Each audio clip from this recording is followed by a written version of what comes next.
And with the blessing of the deity, Ma Saraswati, we start our session. The topic assigned to me is basically about fearlessness and achievable goal. In this context, in this scenario of pandemic of COVID, unknowingly, we are ruled by fear. So this topic has been designed in such a way to know where the fear arises.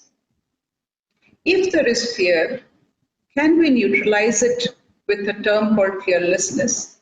Can we achieve that by our own means, by our own understanding? So this is all about today's topic.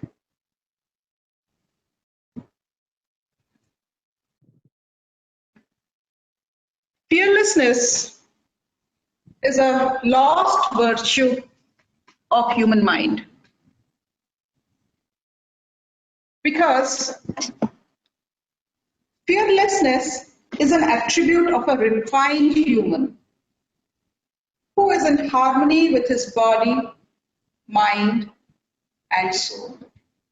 So fearless is an attribute of a refined human. That's a very important statement I want to repeat. And who is a refined human? Who is in harmony with his body, mind, and spirit. That is why WHO defines health as physical, mental, social, and spiritual well-being, and not merely the absence of infirmity. Not disease doesn't mean you're healthy. You should be in harmony with your body, mind, and soul. And if you are in harmony, definitely one attribute, one virtue pops around, and we can see it by seeing a refined man, is fearlessness. And as it is called a virtue, virtue means it is a pattern of thought and behavior based on high moral standards. So now the question comes, morality, which we had done in a moral science class in school days, does it really exist in neurophysiology? If it exists, does it guide us through our life, or is it important? Let us see. So fear is an unrealistic perception of human mind, a projection of uncontrollable thoughts wavering away from the reality. If you can see the abbreviation of fear, F-E-A-R, very easy to remember. Fear is false evidence appearing real. So this is very interesting, is that whenever you are afraid of something, first you must understand, no, it's not real. It's a false evidence appearing real. So where does this fear, where is the seat of fear and fearlessness? Where does fear lie and where does fearlessness lies? As you can see, your brain has two parts, a thinking part and a feeling part. The thinking part is known as the language brain, and the feeling part is known as the animal brain, which I'll be talking about. So let's see what the thinking part does. The concepts and symbols and language. It tells stories, and you can listen, you can understand the stories. We think by this, and this is our entire brain. And in fact, because of this brain, the thinking brain, what we understand about ourselves is because of this part of our brain. Then we have a feeling or an animal brain. So let us now understand that feeling is an animal brain. It is a subconscious brain. In fact, it is a primitive brain compared to the thinking brain. So the feeling brain is very simple. You know, animals, they're very simple, very aware, They process much more huge amount of data. You know, we human beings are in civilization, in society. We are not much in threat compared to animals around in their environment. So they have to process lot of data, and they have to do it incredibly fast. There is no sense of time or words with this part of our brain, which is known as the animal brain. It affects the blood chemistry. All your neurohormones are released because this part of your brain is activated. And it makes our expression, our moods are because of this lower part of the animal brain, because it is the limbic system, which I'll be talking. So in short, to make you understand that we have got two parts in a brain, a thinking brain and a feeling brain. Thinking brain is about what you feel about yourself, that is your self-esteem. And your feeling brain is all about what you really feel. And it has effect. It affects the whole body. So this is the triune brain model of Paul MacLean. So for all non-doctors, non-scientific background, and particularly to those who are interested to understand, your brain is divided into three parts. This is the red part, which looks like a stem. This is your brain stem. And the whole lotus, the green part, which is your smart brain, and the yellow part inside is your emotional brain. So you have three parts. And if you look towards the right side of this red part is also known as reptilian brain, which contains all those reflexes which is needed for survival. No question of any why, no questions are produced by reptiles. As we go further, the limbic system develops. This limbic system is the emotional brain, and it is also known as the mammalian brain. The first why, the question, is from this part of the brain. That is less understanding. When you don't understand, you say why. Now with evolution, as said by Paul MacLean, the reptilian brain followed by mammalian brain, then comes the primate or the human brain, which is the green part, which is the neocortex. And this part can give answer to all your questions, which is produced by your emotional part or emotional system, that is your limbic brain. So the limbic brain, the emotional brain, asks why, and the thinking brain or the smart brain gives the answer, that is how and what. So this is always happening. And let us understand, brain, all of us have a brain, and we must know that this brain, you have seen the beautiful face, the skull, the wonderful hair, so much of glamour, but let us go inside and what exactly the brain is. Brain is exactly like an office. So let us start with it. This is, the blue part is your boss. And this part gives you an idea, the hunches, you feel, oh, I feel like this, I have a hunch, it should be like this. This part is so important for rapid processing. Coming to this part, which is known as thalamus, it is the entrance. All your information comes here. And this part, or this green part, is known as hypothalamus. It is also known as the management representative. So whatever you have to manage, these are the representative which is going to manage everything. The third part is known as the basal ganglia, which your habits are because of that. And which I'll be talking about in fearlessness is this part, which is known as amygdala. Amygdala is the security guard. And fifth is your memory part. And the sixth is your secretary, which in fact manages the whole system. This is an office with so many desks working for particular purpose. But today I'll be working or telling you about where fear sits, and how you can convert fear into fearlessness. Please see these two places which I'm showing by arrow. This is your amygdala and this is your prefrontal cortex. That's all you have to remember. This amygdala is a security guard and prefrontal cortex is the boss. So the boss of what you are is because of this prefrontal cortex. And when the boss is not working, the guard takes over the whole management, and that is ridiculous when your security guard is going to manage the office. You can think how it can manage. So going further, what is fear? What is fear? What is fear?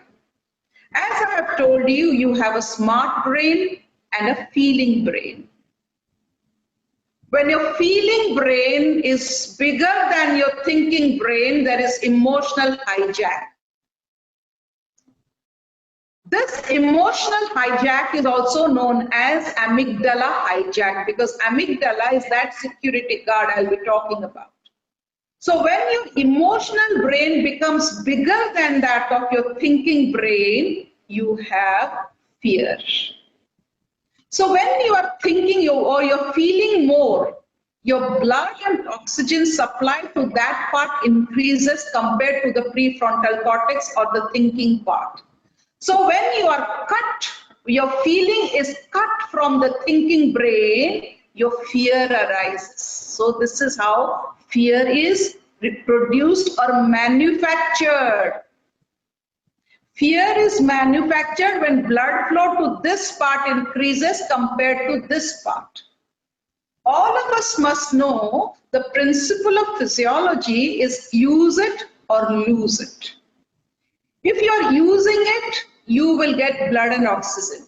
If this part is not used, your thinking part is not used, your feeling part will be used. If you are not a thinker, you will be emotional and you will have all the emotions in disarray. So what is fear?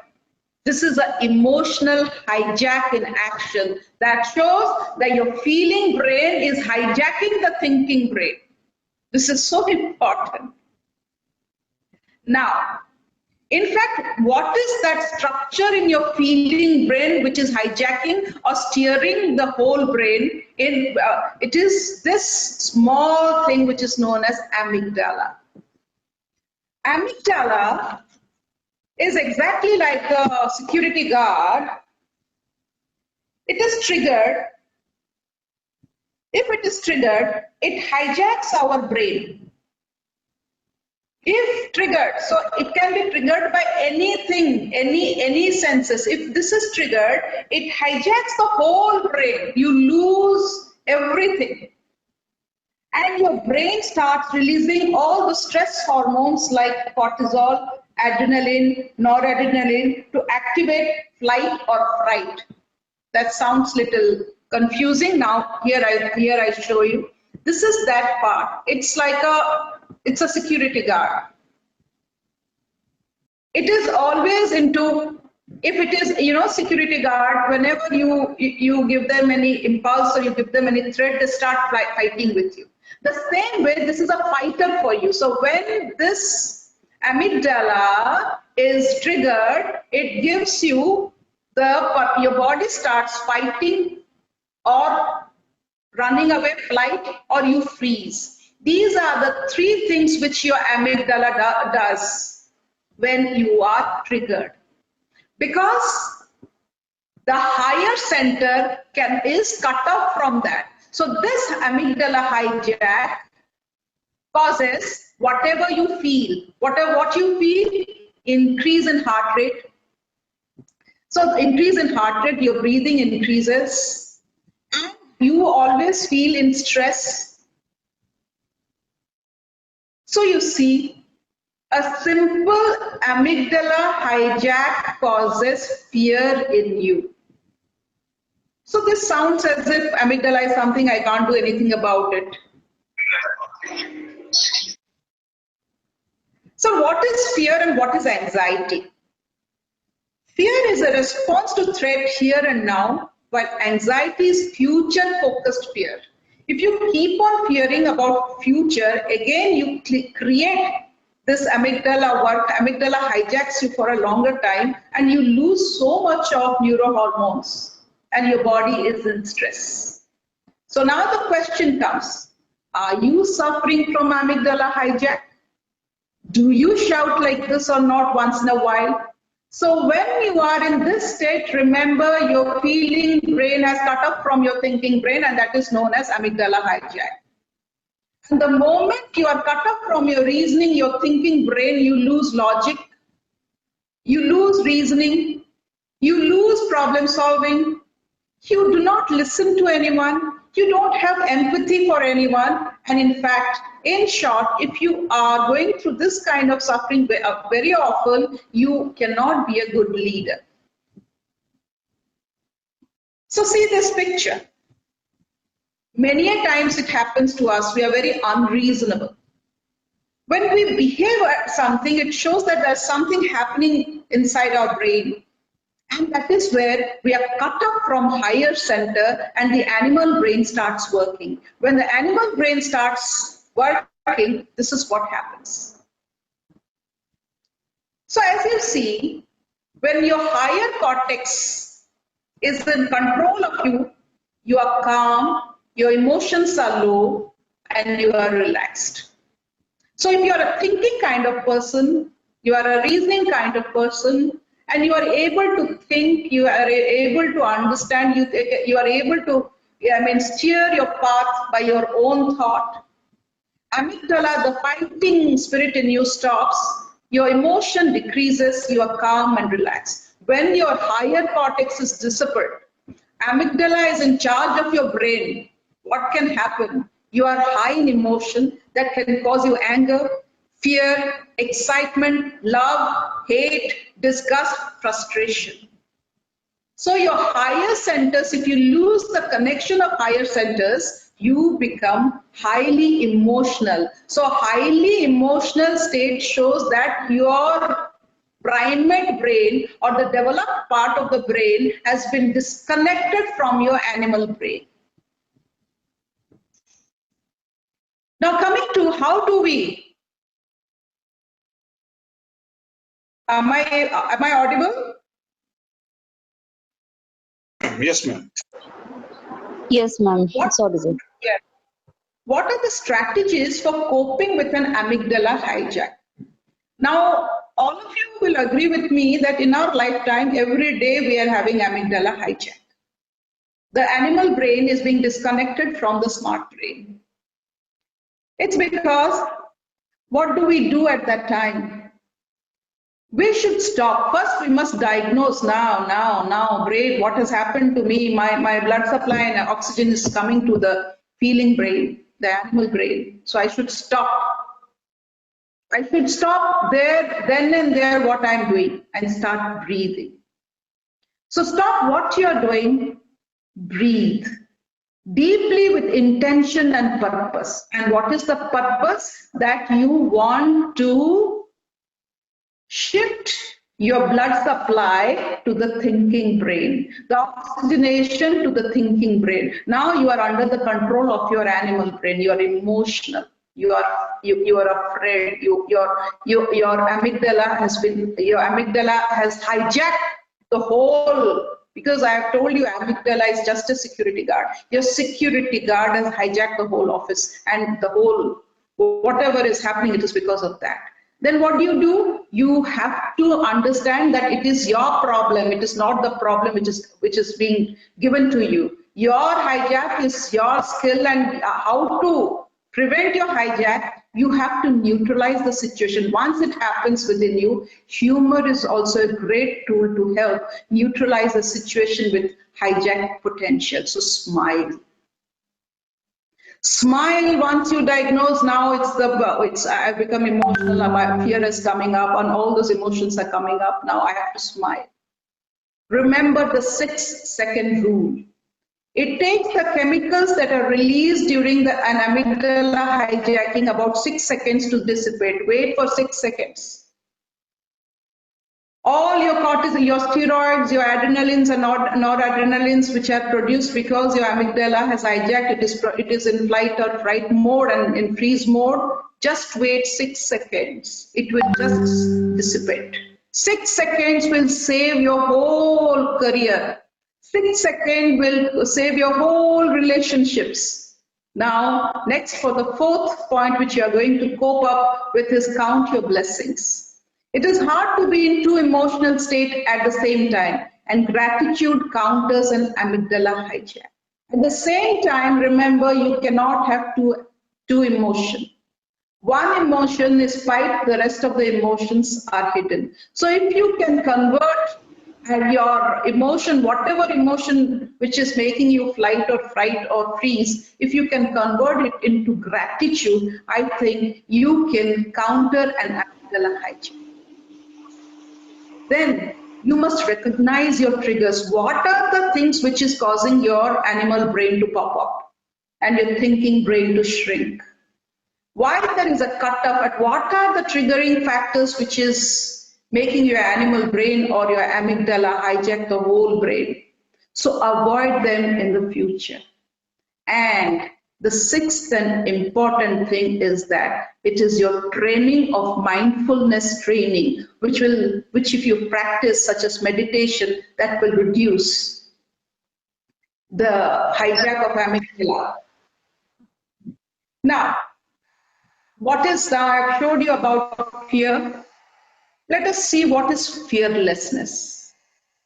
So releasing the amygdala, taking control over yourself by your higher evolutionary part of the brain will give you fearlessness. This is a wonderful picture which always reminds me that as kid, Krishna, in the name of Krishna, how could you fight a serpent with seven-headed serpent and danced over it? Didn't he have fear? Or was he able to convert his animal brain? Was he able to rescue himself from this animal brain and was in full consciousness, full bloom state by activating the higher brain? So fearlessness lies in this part of your brain which is known as prefrontal cortex.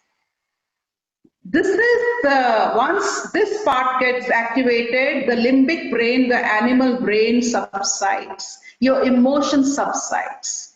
This prefrontal cortex gives you empathy, insight, response, all your emotions can be regulated, body regulation, your morality, your intuition, your attuned communication, and fear modulation. If this is not activated and you do not have a habit of activating this part of your brain, which I'll be teaching in many classes, that is mindfulness, if you cannot convert your limbic brain, you cannot convert your limbic brain to reduce its work and this to increase in its work, you will have lot of emotional outflow and fear.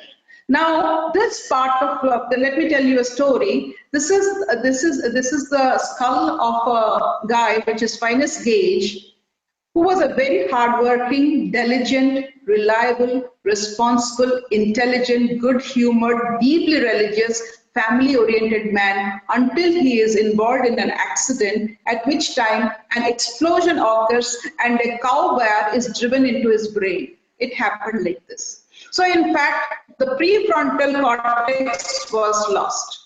It transects the orbit and pierces the frontal lobe. Amazingly, he has only a brief loss of consciousness, and although he is rendered blind due to optic nerve damage, he has no other motor, sensory, language, or memory impairment. What I want to tell you is that prefrontal cortex, if damaged, what can happen? So as this was put inside him because of the explosion of cow bar, and prefrontal cortex was damaged, he became blind. No, that's not a big thing, but slowly his behavior changed. What happened? Over the course of time, several subtle and unfortunate changes in personality and behavior are noted. He became unreliable, you see, and failed to come to work and when present, and he is lazy. He was a different person. By a prefrontal cortex deactivation, what can happen? You become lazy. He has no interest in going to church or any religious, constantly drinks, alcohol, gambles, and he is accused of sexually molesting young children, you see. A prefrontal cortex not working can give you so much of animal-like when your animal brain is active. He ignores his wife and children and fails to meet his financial and family obligations. He becomes lazy and fails to complete any task at work or at home. He has lost his sense of humor. He curses constantly and does so in inappropriate circumstances. Don't you think he had a problem, he had an accident? Don't we think that many a time we do definitely, even if we are not overt about it, sometimes inside us we are all facing these problems. Don't we think it is right time to activate this prefrontal cortex and to gain over our animal system, that is limbic brain? So how do you activate prefrontal cortex? It is by mindfulness. Mindfulness is a big lecture because what it means a lot to the psychologist, the physiologist, the neurophysiologist, the spiritual people. What it does in neurophysiology. What happens if a stimulus is given? A mindful person can always shift. A mindfulness creates space, shifting brain activity from the reacting amygdala to the thoughtful prefrontal cortex. So if you have a habit of mindfulness, if you have a habit of dhyana, meditation, in meditation, what you exactly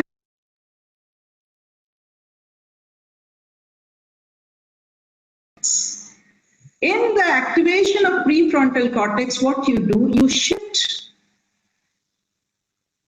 your brain activity from the reactive amygdala to the thoughtful prefrontal cortex. And this is so important. So as you shift to your prefrontal cortex by mindfulness, which I'll take a class once again, you will become fearless when you know who you are. Prefrontal cortex always speaks about yourself. Your self-esteem, your self-confidence becomes more and more as you use this prefrontal cortex, and that is by mindfulness. And how do you see yourself? When you see yourself as a part of a bigger self,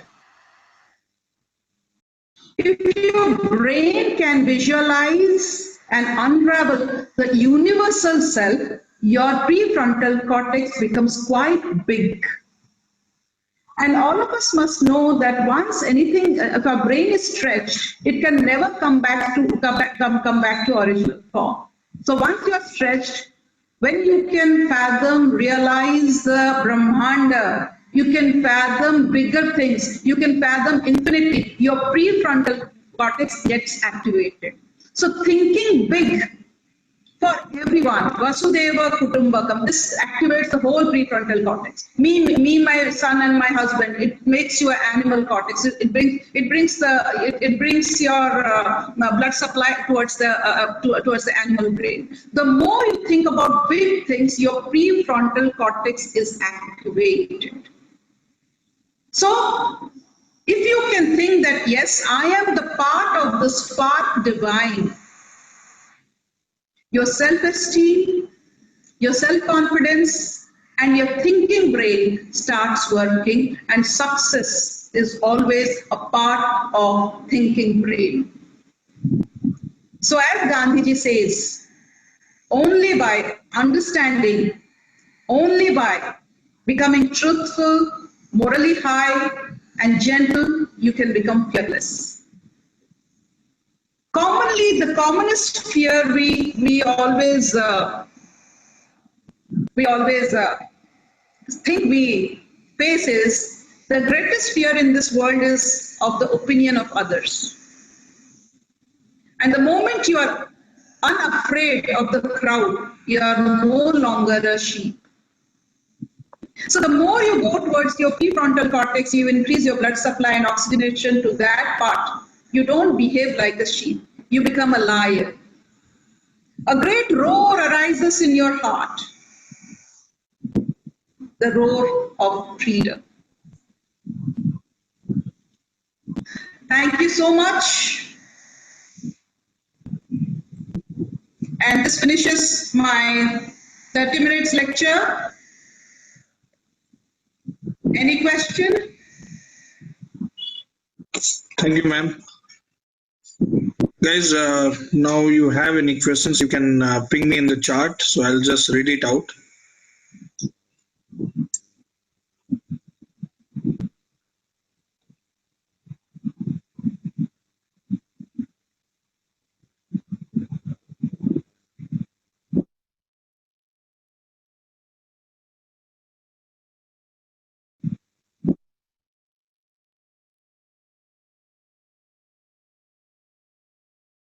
So everybody, if you have any question, there is a chat box, you can see there.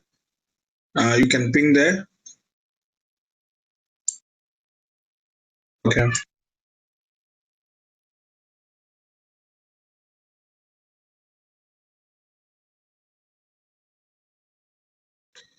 Ma'am, Siddhalingeswara Yes. is from Bangalore. Yes. Is asking, is palpitation related to amygdala hijack? Yes. As I showed you, amygdala hijack means that your body is in flight or fright mode. Now your body is fighting. So fight means sympathetic nervous system or activity has started, as a result of which there is release of hormones which is that is norepinephrine and epinephrine, which causes your blood vessel to constrict, your heart rate to increase, your stress hormones, adrenocortical trophic hormones to be released, as a result of which the body goes into stress.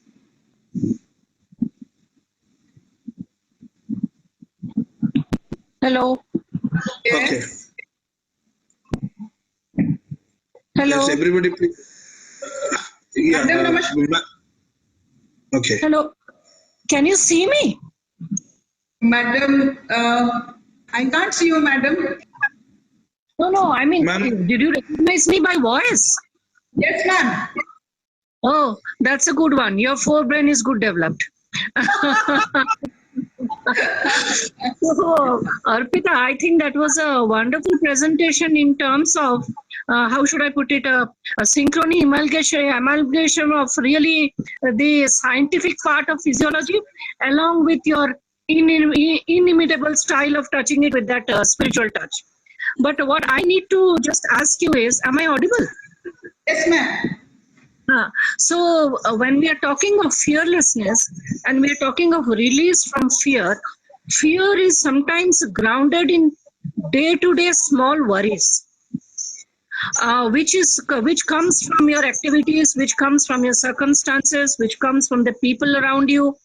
So it's not really a very easy task to disentangle yourself from these everyday activities and worries creep in, and from worries come in fear.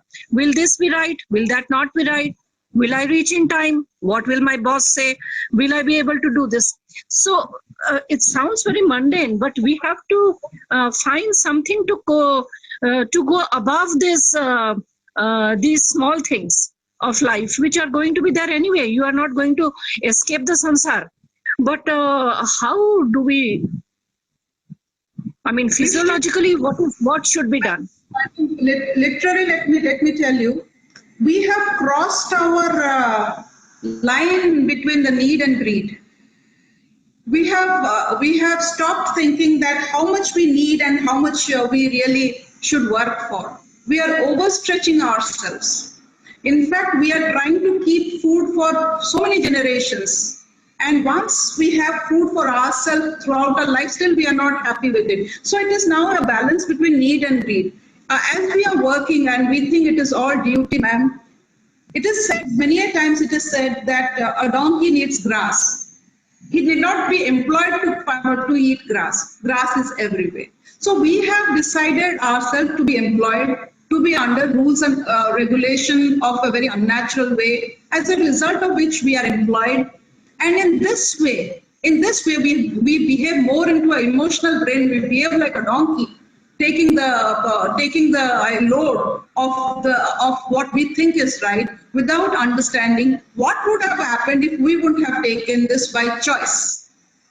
We have never explored our own freedom. We have always stretched ourselves beyond our need. So I understand this. This is something of my choice, but there are certain things which are beyond my choice. My social circumstances, my family circumstances, maybe the where I am, where I'm placed. The certain things are beyond choice. So if I just need to know, in everyday stress of life, how do I keep myself fearless? Fear becomes such an integral part of our daily life.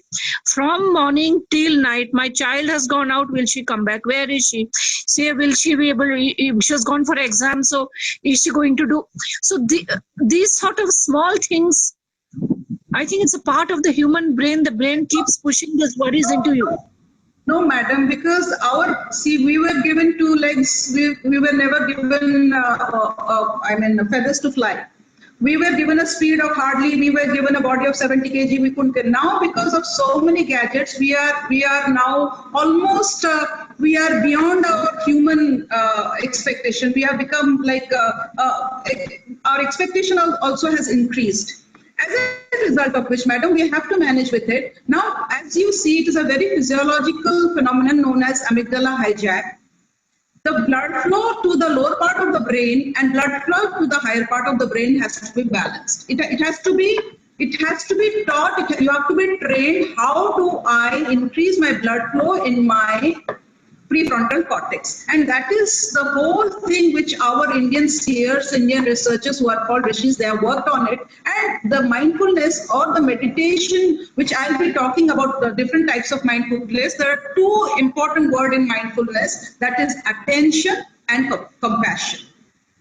As long as you are attentive and you are compassionate, there will be flow of blood to the prefrontal cortex. Example, suppose your mind is roaming around in other things. That is why you are unable to become attentive in what you're doing.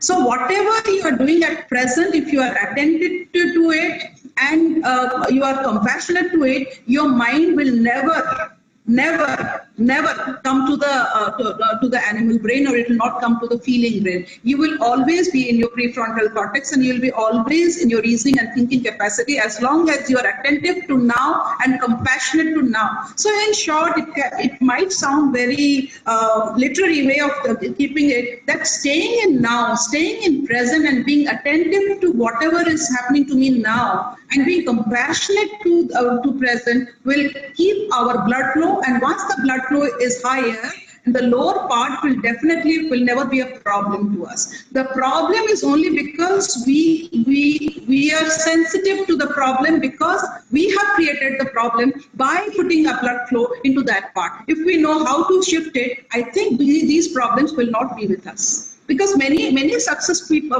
people I have seen, they perform in such a way that as if nothing exists other than what they want to exist. So this would basically mean that every moment of our day we have to be both aware and compassionate all the time. Yes, and we need to be working towards this on a daily basis, because this is actually a project on which we should work. It will not come naturally. It doesn't come naturally. Mindfulness will come only when you are attentive and compassionate, and attentive plus compassionate is known as devotion, Ananya Bhakti. And this Bhakti, if I wish I would have made Ramakrishna and Chaitanya Mahaprabhu, I could have done a fMRI and I would have seen what is the blood flow to the prefrontal cortex and then I would have told you, madam, this Ananya Bhakti, which is very rare to find. The presence of infinity is very rare to Really find. a very interesting angle, because you have put in a scientific rationalization to this. So, Yes, ma'am. which means that we should, what we were blindly sort of following till today regarding our seers actually has a good scientific basis to it.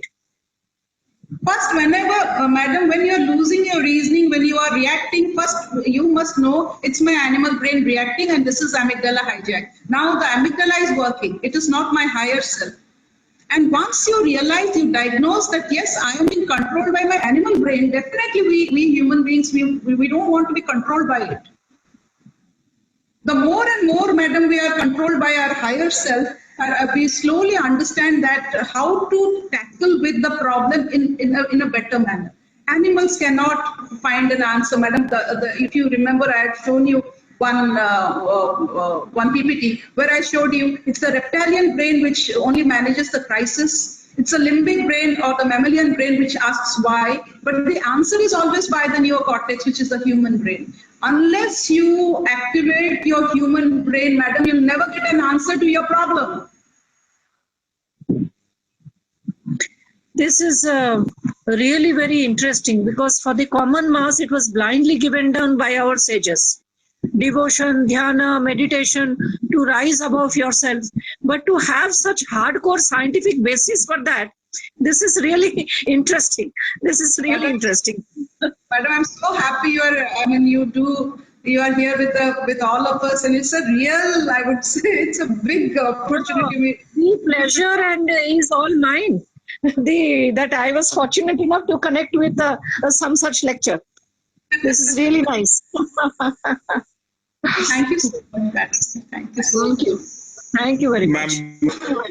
Yeah. We have lots of questions here, so we'll proceed, ma'am. Yes, yes. Okay. So, Bikramjit Ghosh from Bangalore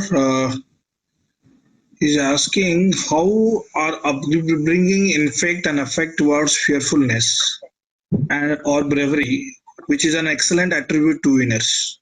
Repeat the question. How are upbringing infect and affect towards fearfulness or bravery, which is an excellent attribute to winners? Okay. Upbringing is very important because, as I have told you, whatever your brain is going to work on totally depends on what are the things entering your indriya or entering your senses. And as you see, can you see the PPT? All of you, can you see Yes, the PPT? yes. So as Guys, I told you, guys, everybody, please mute. Okay. Yeah. Ma'am, carry on.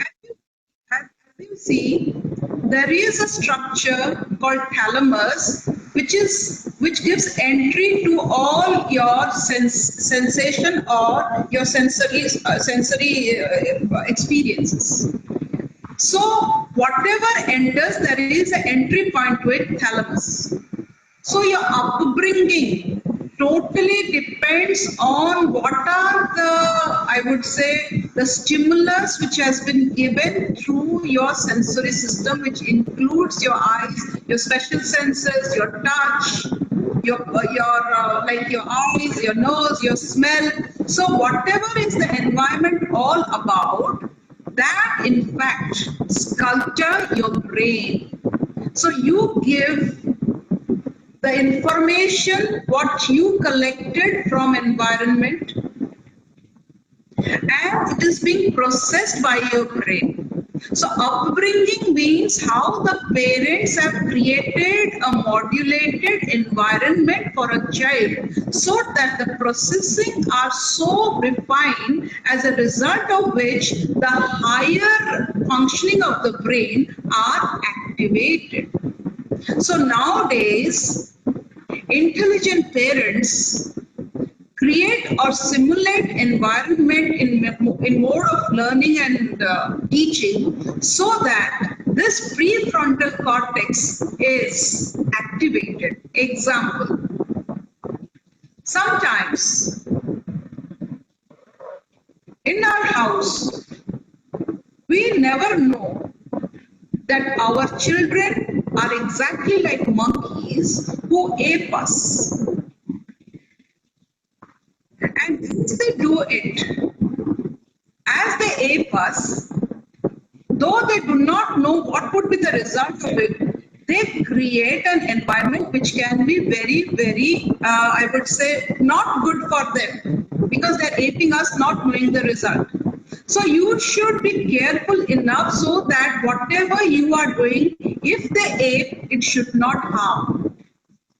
So don't expect a child to understand the result of what you are doing. So be careful because children are just aping you without knowing what would be the result. As a result of which there is always a confusion in later stage. Suppose you are there at home, you have taught your child not to lie, and when someone rings you up, your wife says he is not here, that is being processed by his brain, that little brain. So these kind of Maya, this kind of untruth, which is not truth, if it is being processed, then there will be confusion. So see that whatever you speak, whatever you do, you're so truthful to yourself that the result is also very truthful, and the person who is looking at you also gets the similar result and is not confused or not biased.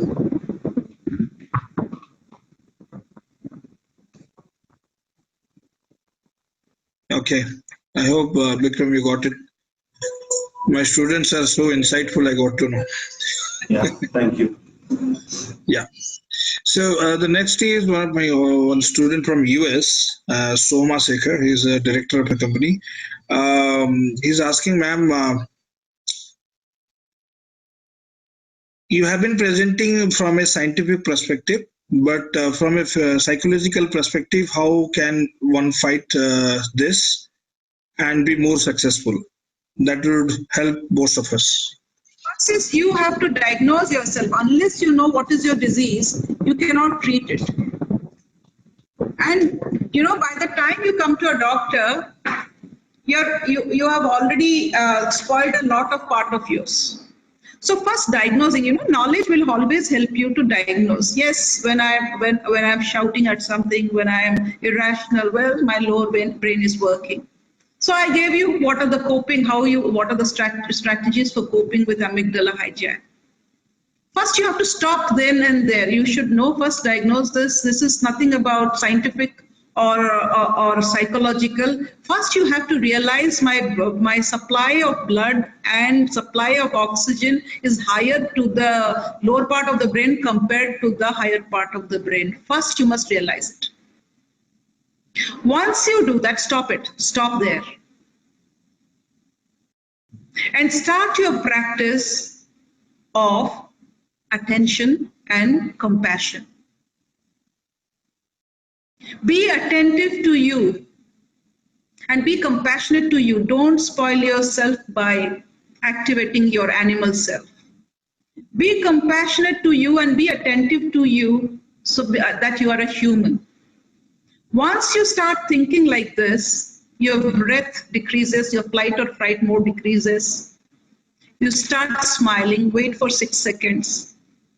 Be very grateful. Someday I'll be talking about gratitude, what is the neurophysiology behind gratitude. You have to cope with it only when you diagnose, yes, this is a disorder, this is a suffering. You can't take it that, well, everyone gets angry, everyone is afraid of something, so I am. No, it is not like that. Why everyone is getting? Because this is happening. Your lower part of the brain, that is your feeling brain, is being activated because your amygdala is in charge. Once you know that I have to release the amygdala by just coping with it, by breathing slow, deep, and smiling a lot, waiting for some time, counting my gratitudes. That would help you to understand that you can release your amygdala and you can shift your blood flow towards your prefrontal cortex, where you will get your reasoning back. And the more you practice mindfulness, that is meditation, again, it is in a guided way. There are many methods of meditation, but the most commonest method of meditation is watching your breath. Once you start watching your breath, you become attentive. And once you start doing it, your blood shifts towards the higher brain, and you can feel the difference. And your suffering ends, your stress ends, and each and every cells become grateful to you because you have relieved by knowledge all those cells out from stress, by which they could have been killed.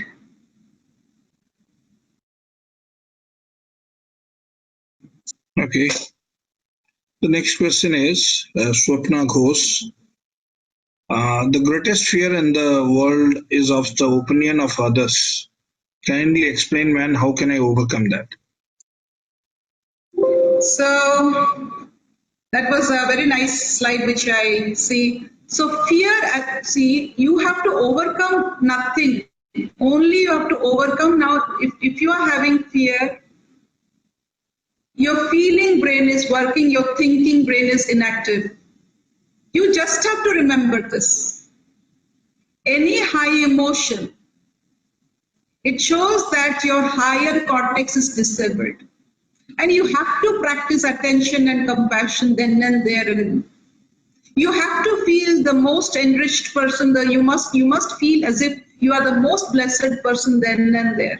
It is a practice. Whenever I am in high emotion, I must bring the concept of infinity or Ishvara immediately. No one can erase your emotion other than the feeling of infinity, and that is all about an able higher cortex. An able higher cortex gives you the infinity sensation or the infinity sense, which we call as Ishvara or God or whatever you call, which cannot be fathomed. The more and more you start imagining, which you cannot, there is no boundary. You slowly see that immediately your high emotions recedes.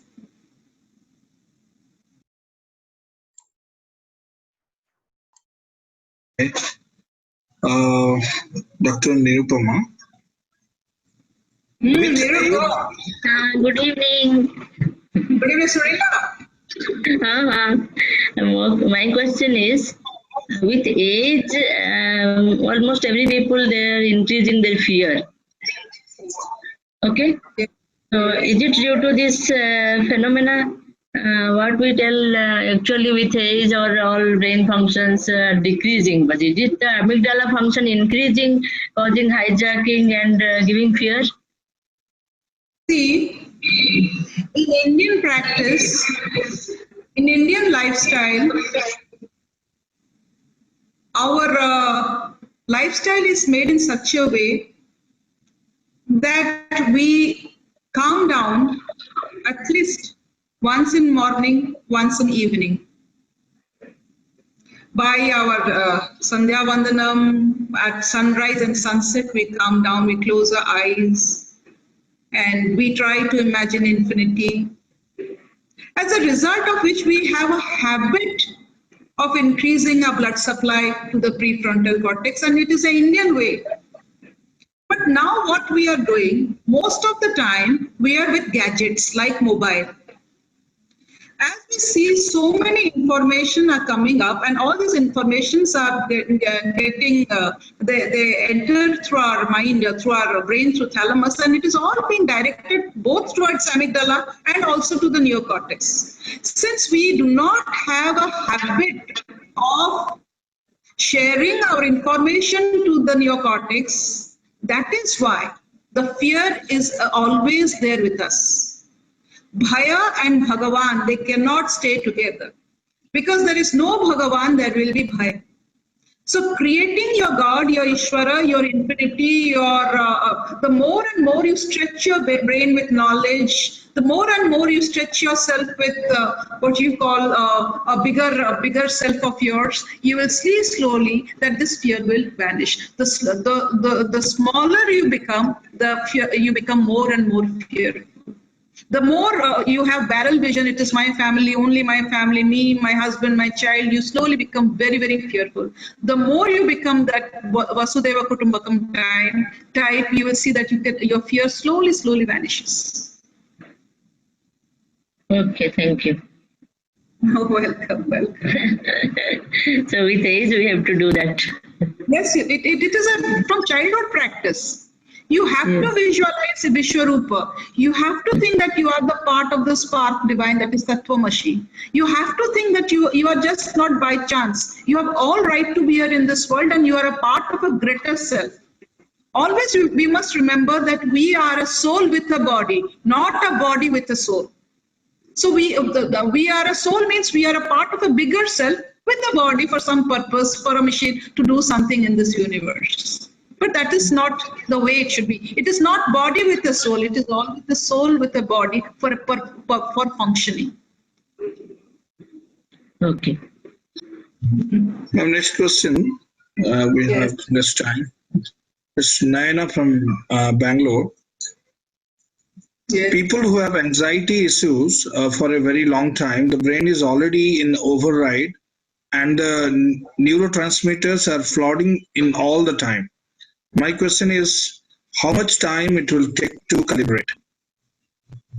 It will just take a moment. First, once the light is here, the darkness goes. Even if the darkness stays for a long time in a cave, the moment there is light, even if it has stayed for thousands of years, immediately it has to vanish. So ignorance, the moment knowledge floods you, and the ignorance will vanish, and recalibration will happen just within a moment.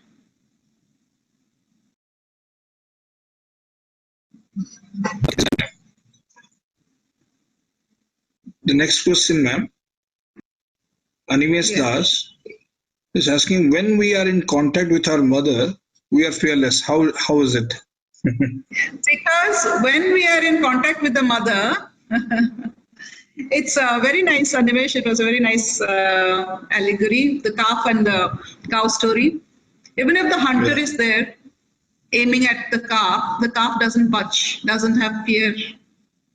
So as I showed you, the mother is infinity. For a child, the mother is always the infinity. As long as the child sees the mother, the prefrontal cortex is activated. Because for a child, mother is infinity.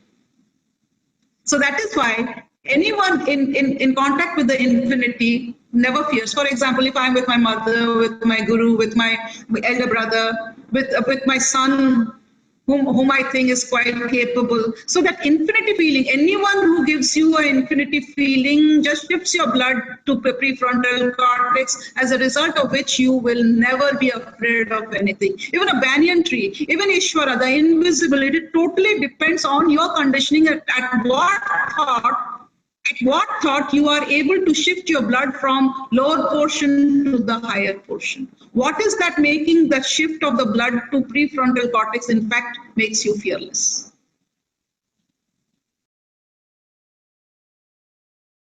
Okay, so Meenakshi question has been answered, I think, in another way. So Meenakshi, that is, madam was already discussed. Chetna, I have a question from Delhi. How to deal with fear? How to deal with fear from childhood? Good evening, ma'am. Chetna, good evening. Very good evening. Tell me. Yes, ma'am. My question says, if the fear are from childhood, it keeps triggering you. So how do we deal with that? See, whether it is from childhood or from a previous birth, or it is just here, fear is there. Because fear, amygdala is where fear is being created, and the fear is being transmitted to another part which is known as hippocampus, which is also the memory, which also keeps the memory of the fear. Okay.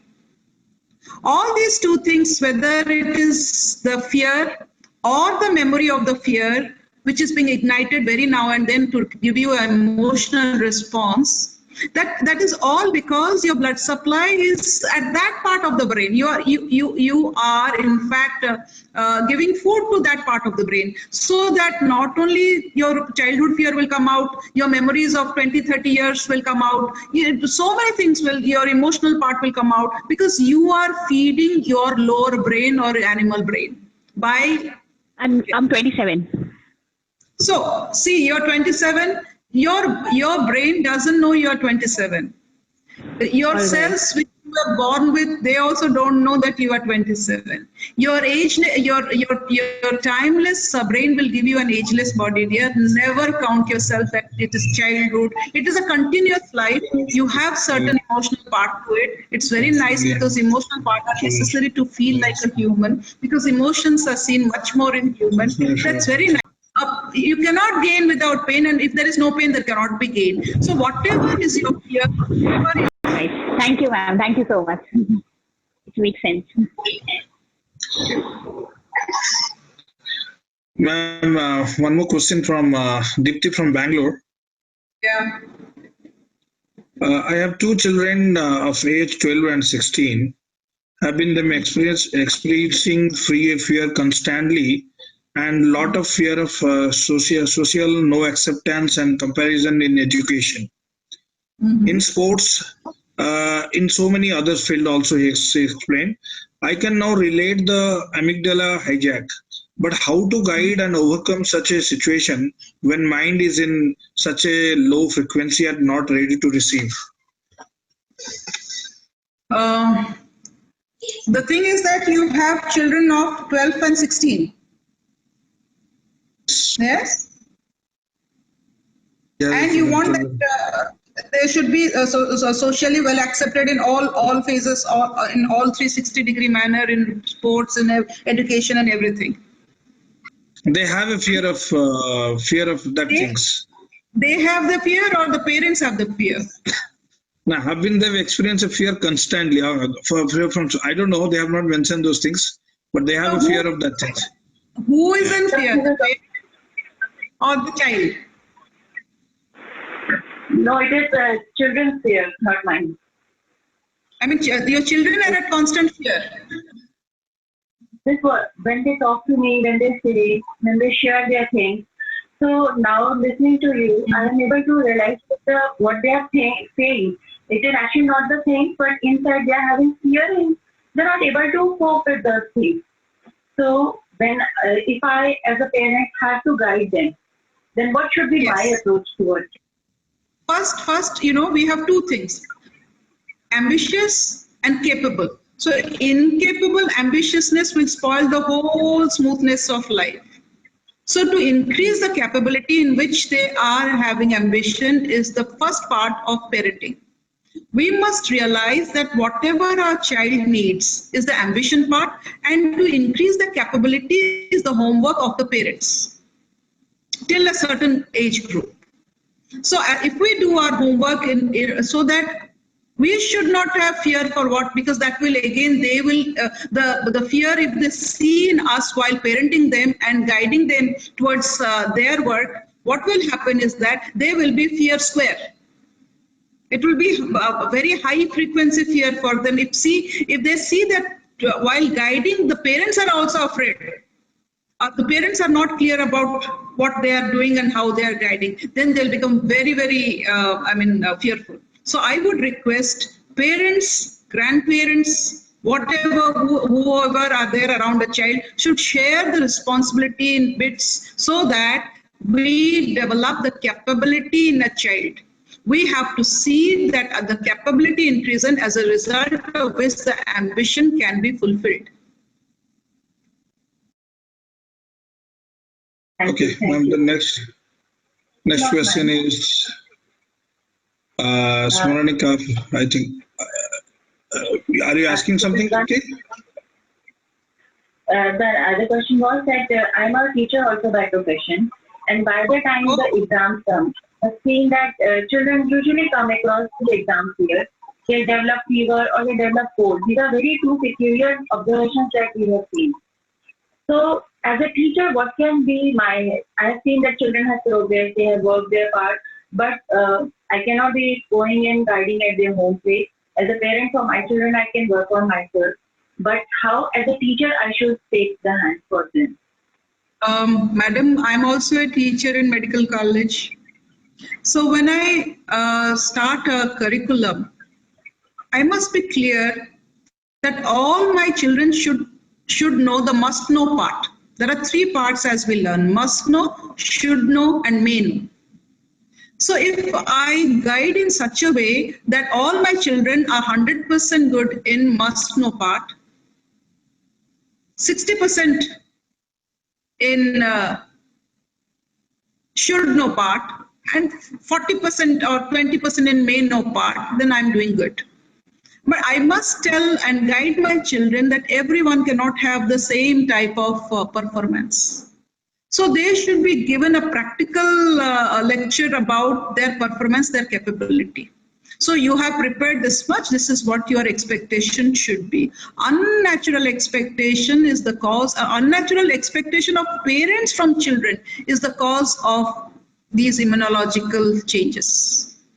So it is the parents who are causing the cold and cough in a child during exam or during performance because of their unnatural expectation.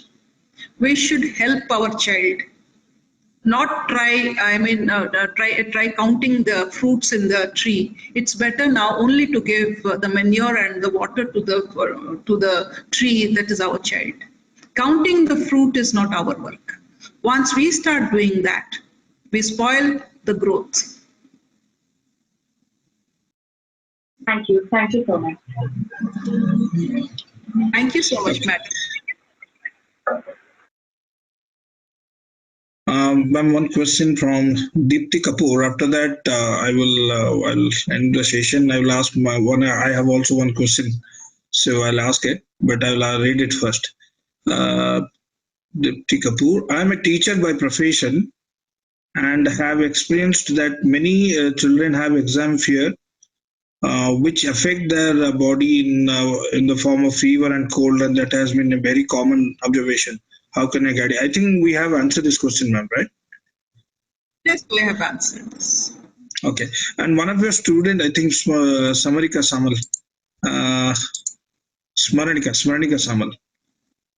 Okay, so she's asking, when giving viva voce in front of a professor, most of the time we have a fear of what will be the next question.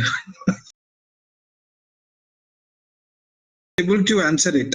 So can we say this to be an amygdala hijack? Most importantly, how can I will deal with this fear?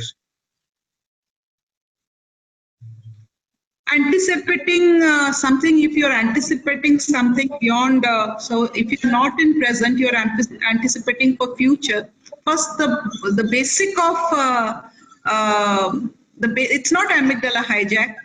It is a question of over-expecting your brain to work. Your brain works the best at present, worst for future. So if you think a lot about the future, that is known as anxiety.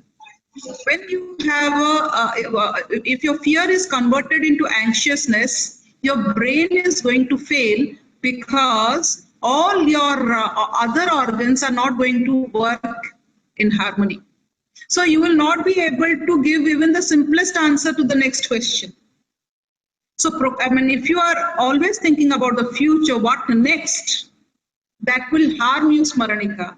What now is more important. Always focus on now and understand the power of now. It is the now which will give you the next. Unless you see the first step of the ladder, you will never reach the third step. You'll fall down. So be at the present. Be very communicative with your professor. at present. Never try to think. Maybe by your I would say emotion, you might get a very bad question. If you are fearful, you'll be given a very bad question. If you're a very happy person, you create happiness in the professor. The professor gives you very easy question, because no one tries to steal. No professor will try to steal your smile from your face by giving you a hard question. If you are already tensed, we'll give you tensed question. Smaradika?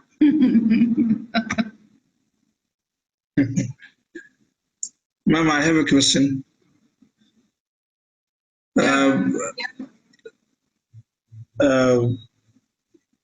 Is this a way, if I find a root cause of my fear, is that, I mean, can it be an alternative to overcome my fear if I know what is the root cause, or if I analyze on it, if I take time? Root cause of fear, see, if you find a root cause of fear, maybe you will not trigger it, because if you find out why you are fearful, maybe you will try to avoid it, because you reflect by recognizing your triggering factor of fear. That's very nice.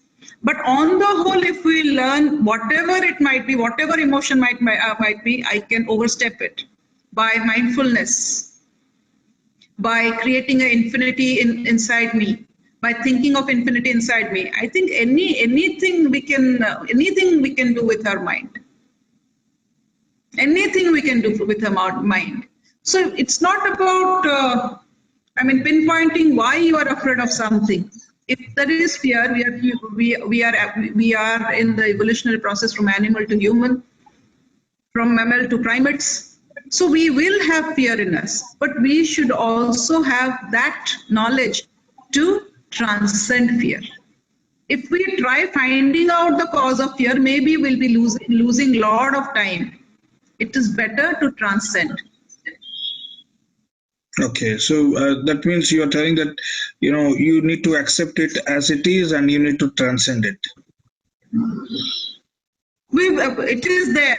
It is for some cause. It is there, but I should know how to transcend it. I should know how to shift my blood supply to the higher part of my brain by mindfulness. And mindfulness is think big. That's all. Slow your breath. Think big. Yep. Thank you, ma'am. Ma'am, one last question is want to ask directly to you. Siddhalingaswara, if you're there, you can ask to ma'am directly if you want. Yeah. Thank you.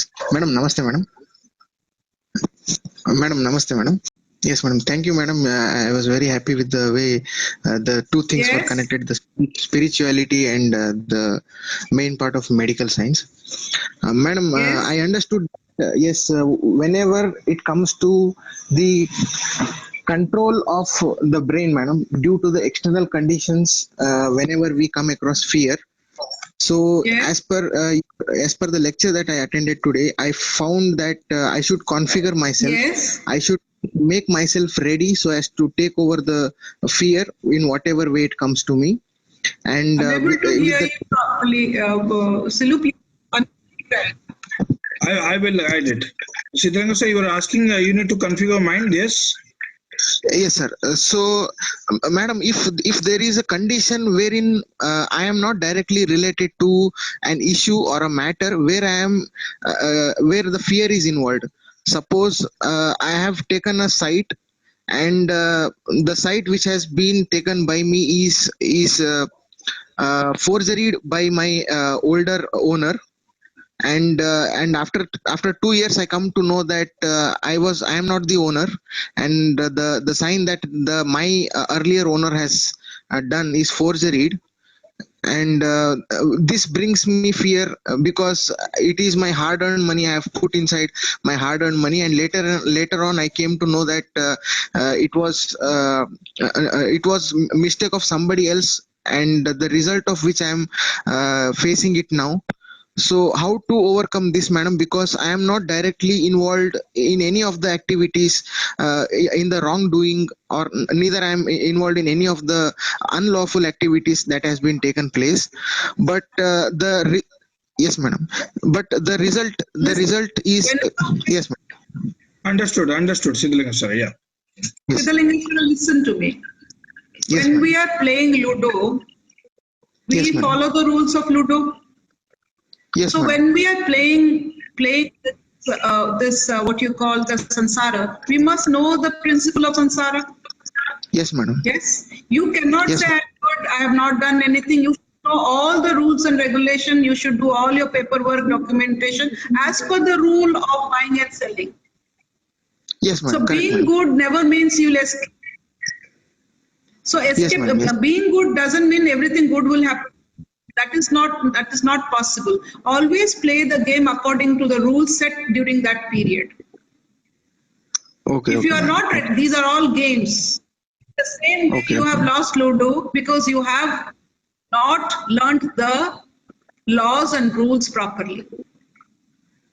okay, okay, madam. Now Understood, that madam. it's not money, Yes, you will earn thousands and lakhs more about it. It is a stepping stone to understand that by being good, you have to be right, not good. okay, Always okay, remember, madam. I will be right. I will not. It's you are Yes, paid. Suppose if you would have learned this, you in Oxford University, you could have paid say for 40, 50 lakhs. Okay, then you would have learned this lesson. It is like the Mother Nature is teaching you a lesson at that price, which you didn't understand because you were good. Good for you was exactly like alcohol. You were so fascinated of being good that you yes, forgot to madam. be right. So Mother Nature has taught you by spending money, and now you will be right. We don't want good people. We want righteous people. Correct, madam. Yes, yes, madam. Yes, madam. Understood, madam. Thank you, God madam. Thank bless you. you. Thank you, madam. Thank you. Thank, Yes. thank you, madam. We can wind up with this. Thank you for the wonderful session. Fearlessly, I can say I'm fearless right now. Thank you so Yeah, much, we dear all are Neil. You've becoming done a wonderful. fearless. Thank you. And Thank you, sorry for ma'am. the interruption. Yes, you Sorry must for the know that. interruption. Yes. Hi, hello, ma'am. Pranam, ma'am. Sudatta here. And it's a wonderful session for me too.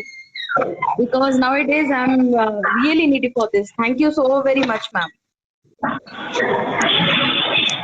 God bless you. Okay. So, guys, we will wind up with this. So, I know you have lots of questions. So, we will upload this video. Econ Valley will upload this video in YouTube. Very soon, we're not getting time. We'll edit and upload this. And in the YouTube section, you can write your comment and ask your question. We'll try to answer it. Okay. So, guys, we can wind up with this. Bye, ma'am. Bye, bye, bye. For complete videos on training, visit www.econvalley.com.